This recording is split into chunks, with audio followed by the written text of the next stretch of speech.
annual conference, you made comments that it was the faith of your friends that kind of helped you become interested to learn more about Jesus and about faith. Do you have a story? Could you share a story of an example of that? Yeah, there are two that really stick out to me as I was kind of thinking about this, and one's kind of traumatic and the other one not as much. But the first one happened when I was in about 9th or 10th grade, and I had a friend who was diagnosed with leukemia. And he came from a very faithful family. And just seeing the way that they handled, that whole situation as a family was really remarkable to me. And he did end up actually passing away when he was 15. And, just hearing the stories about his faith and the faith of the family through that time. I mean, that was one time where the rubber really met the road as far as faith was concerned in my life.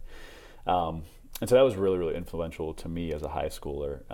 And so I think it just really speaks volumes about the way the faith of our friends, and how they experience trials and tribulations, might speak to us.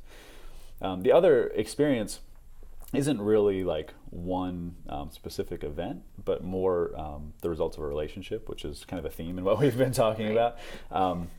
But two of my friends from high school, Whitney and Kelly, I'll give them a shout out here. They were probably two of my strongest Christian friends in my last few years of high school, and they were very involved at St. Paul's United Methodist. They're St. Paul's Chapel, rather, in Red Lion, so another shout out there. And they just seemed to operate with kind of a different view of life than a lot of high schoolers did. They saw high school in a different way, probably in a more mature way than a lot of high schoolers did. Well, they're girls. But they're girls, that's true. They matured faster. But I just saw their attitude toward life, their attitude towards studies and their friendships, and was really noticed that there was something different about the way they interacted with life than probably the rest of my classmates did. I saw that they had a community that wasn't school, which was very different because our friends are at school. If you play sports, I mean, that takes over a big part of your life. But they had this other community out there that they were really highly involved in and valued very much. And I really saw that. And obviously, I wouldn't put it in quite those words at the time. But looking back, I mean, that's definitely what it was. And it just made me really curious. As somebody who self-identified nominally as a Christian, like, well, what are they doing out there that's different than what I am? And so their involvement spoke volumes to me, even though they never tried to like really get me involved or say, hey, you should come. They didn't. I never really even got an invitation. But just seeing the way that their lives were a little different was impactful for me. Yeah, and that speaks to you never, in a creepy way, you never know who's watching you. Like, right. Like you really do never know how the faith that you're living is speaking, and how impactful that can be in somebody else's lives. And so, there's this wealth of knowledge out there.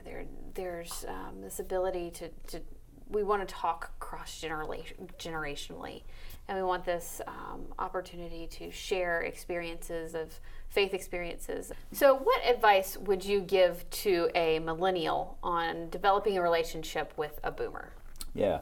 I think one thing that we're not very good at sometimes as millennials is humility. And I think, as we mentioned before, we want to be heard early and we want to be put to use early, and we feel like we've got skills to offer.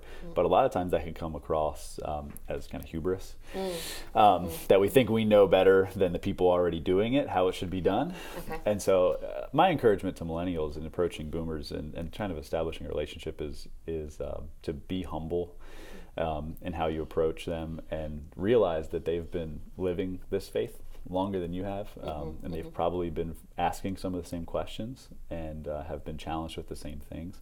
Right. So what I'm picking up is that relational learning is really key for young adults, and we just really crave relationships. And if young adults are more inclined to grow in faith through relationships, and these grounded with these faith veterans, these people who have lived it. What kind of stories do these faith veterans, do these older generations need to be prepared to share with young adults to kind of help them along this journey?